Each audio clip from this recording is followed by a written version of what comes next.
জীবনে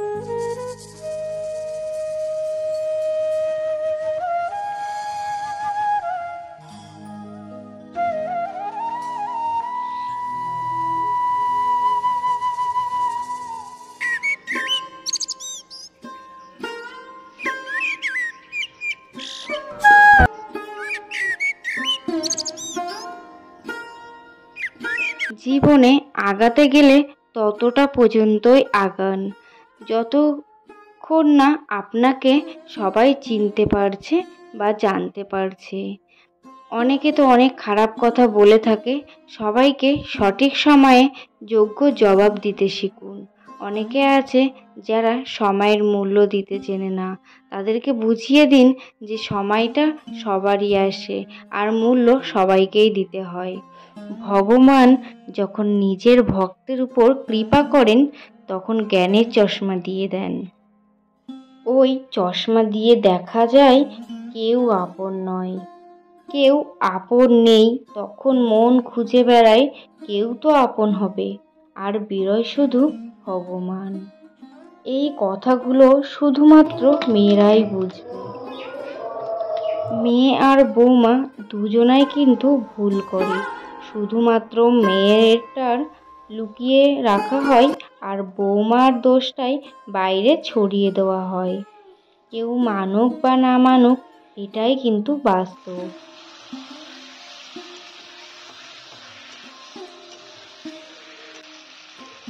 এটা অবশ্যই মনে রাখুন, কখনো কারোর মেয়েকে এতটাই কষ্ট দেবেন না যে সে তার দুঃখ কষ্টর কথা ভগবানের কাছে গিয়ে বলুক।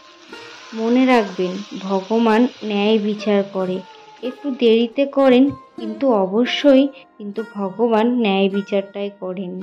এইদিকে দেখো, তোমাদের সাথে কথা বলতে বলতে না আমার রান্না বান্নাও কমপ্লিট হয়ে গিয়েছে। আর এই যে এখানে সকাল সকাল করেছি ডিম আলুর তরকারি, আর এখানে করেছি ওই যে পেঁপে ভাজি। সকালবেলা হাজবেন্ড তো খেয়ে দিয়ে এবার বেরিয়ে পড়বে। আর তারপরে চলে এসেছি আমি ছাদে। এই যে ছাদে এসে জামা কাপড়গুলো মেলে দিচ্ছি। কালকে রাত্রেবেলা কালকে যে জামা কাপড়গুলো দিয়েছিলাম আর কি সবটা না শুকায়নি, হালকা হালকা ভিজে আছে। তার জন্য এখন সকালবেলা রোদ বার করেছে আর আমি চলে এসেছি ছাদে ওই জামা কাপড়গুলো মেলে দিতে।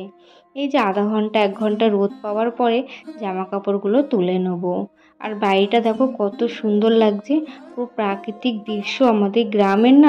আর আজকে কিন্তু খুব সুন্দর রোদও বার করেছে, পুরো ঝলমলে আকাশ, আর ভীষণ ভালো লাগছে। পিছনের ব্যাকগ্রাউন্ডটা দেখো, জাস্ট ওয়াও লাগছে, আমার তো ভীষণ ভালো লাগছে।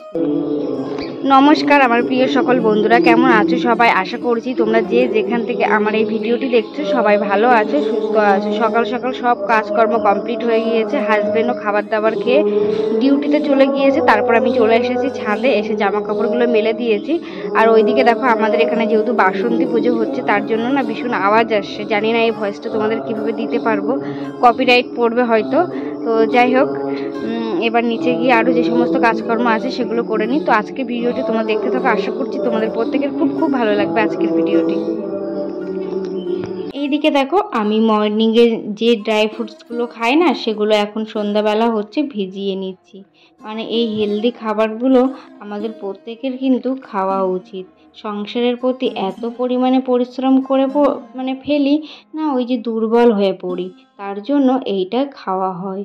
ওর ভিতরে আছে কাজু, কিশমিশ, আমন্ড, চীনাবাদাম, আরও অনেক ধরনের আর কি, ছোলা, বুট, পেস্তা বাদাম, আরও অনেক কিছু, সব কিছু পাইল করে আর কি রোজ সকালবেলা ওই যে ওটা আমি খেয়ে থাকি।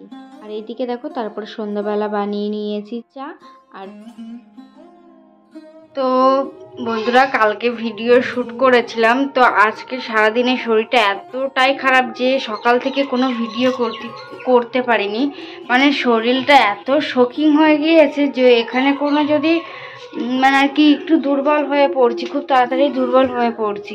কালকে ওই যে একটু রাত্রেবেলা ঘুম হয়নি, প্রচণ্ড পরিমাণে অস্বস্তি হচ্ছিল গায়ের ভিতরে, সারা রাত ঘুম পড়তে পারিনি, 3:30টার সময় ঘুমিয়েছি।